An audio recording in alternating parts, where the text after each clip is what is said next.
los senadores más votados, senadores, ojo, en las listas de voto preferente. Porque veamos esta gráfica justamente que hace la silla vacía, que me parece que es muy importante y muy diciente, porque es que aquí estamos viendo que quien queda en primer lugar es Nadia Ablel, le sigue el señor Lidio García del Partido Liberal, Nadia Ablel del Partido Conservador, J.P. Hernández, que ya lo mencionábamos, de Alianza por Colombia, pero además vean, Yesid Pulgar del Partido Liberal, Norma Hurtado, Wadid Mansur, Wilmer Carrillo, Carlos Garcés, Eugenia Lopera, esta es María Eugenia Lopera, Enrique Gómez de Salvación Nacional y Girley Vargas.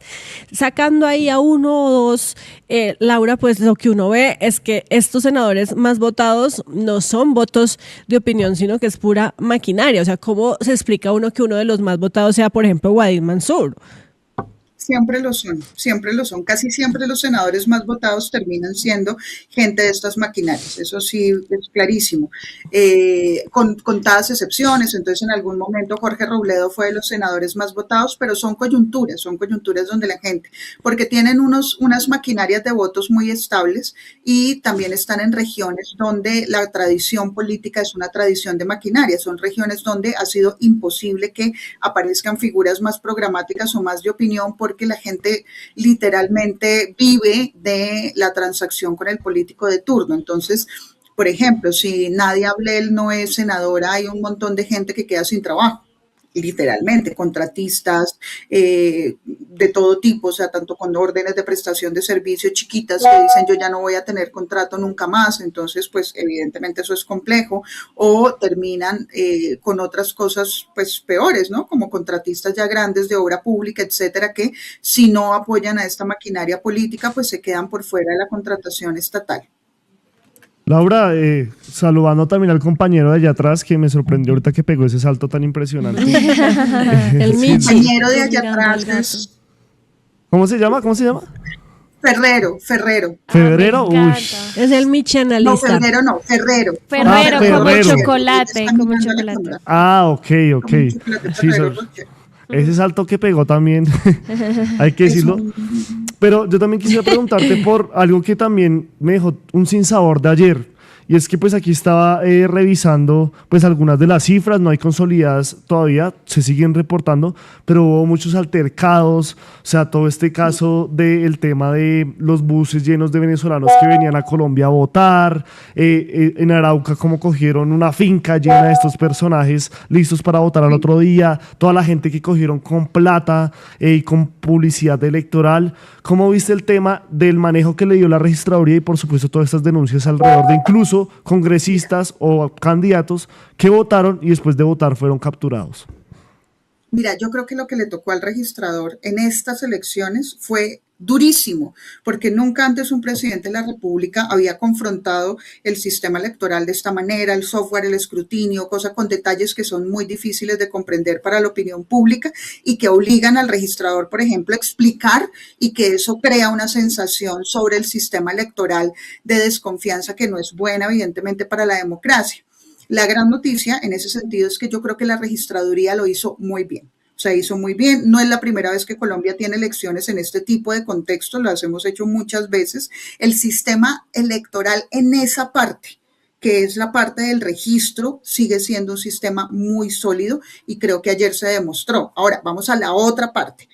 La otra parte es un Consejo Nacional Electoral que da más dudas que certezas, donde son magistrados que van justamente con estos clanes de la foto politiqueando de un lado a otro y que les deben favores, etcétera, etcétera, y que por supuesto van a inclinar su votación dependiendo de las negociaciones de turno, que es complicadísimo esa caracterización del Consejo Nacional Electoral, y un sistema de prevención que no funciona. O sea, nosotros tuvimos para estas elecciones más de 200 hechos de violencia política que los documentamos en el informe de Pares. Entonces, eso es mucha gente. Varios homicidios, o sea, hubo homicidios días antes de la jornada electoral.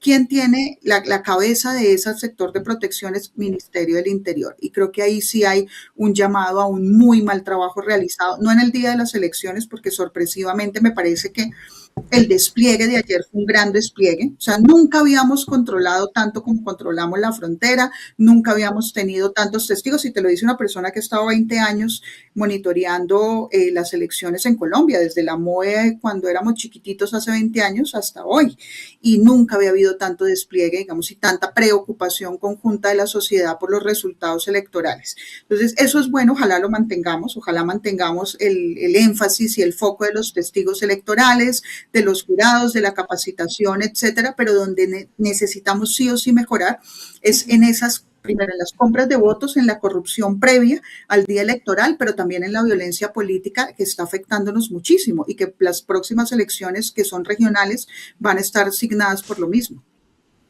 Laura, una pregunta, y con este congreso que queda, ¿no? 25 curules para el pacto histórico, pero también con una presencia tan fuerte del Centro Democrático, igual para el centro, ¿crees tú que esto es, digamos que, una oportunidad para que el congreso sea un festín del clientelismo, peor de lo que estamos viendo?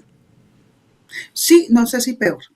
O sea, no creo que peor, creo que el hecho pero de se que mantiene la tendencia, partidos, se va a mantener, o sea, se va a mantener. Eso depende mucho de cómo el presidente haga las negociaciones. Por ejemplo, el presidente Petro se caracterizó por no negociar con jefes de partido, sino irse al 1 a 1. Eso tuvo muy malos resultados en términos de agenda legislativa. También creo que estos operadores políticos que han sido como súper inflados por la opinión pública, como Roy Barreras o como Armando Benedetti, están un poquito a la capa caída, ¿no? O sea, que se venden como yo sí sé manejar el sistema en la sombra, yo sí sé manejar la política. Cuando te dicen la política es como lo que no se dice por encima de la mesa.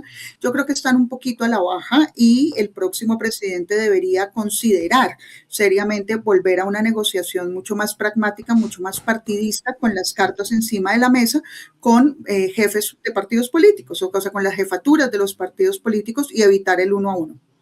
Laura, el informe que ustedes sacan antes de estas elecciones, pues nos daba una lista de estos candidatos que buscaban llegar al Congreso y pese a estar señalados, una de las constantes críticas o uno de los constantes, sí, como frases que uno escucha es en Colombia es: estamos cansados de la corrupción, pero hoy vemos que llegan congresistas que están involucrados, por ejemplo, en el escándalo de la UNGRD y pasan al Congreso, como lo es Wadid Mansur o como lo es la misma Marta Peralta.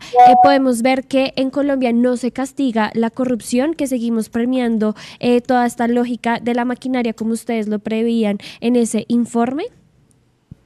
Sí, evidentemente. Lo que pasa es que hay una corrupción que es altamente tolerada por la sociedad, y es la corrupción la que a todo el mundo nos conviene, o sea, la corrupción que le conviene a toda la gente. ¿Cuál es esa corrupción que le conviene a toda la gente?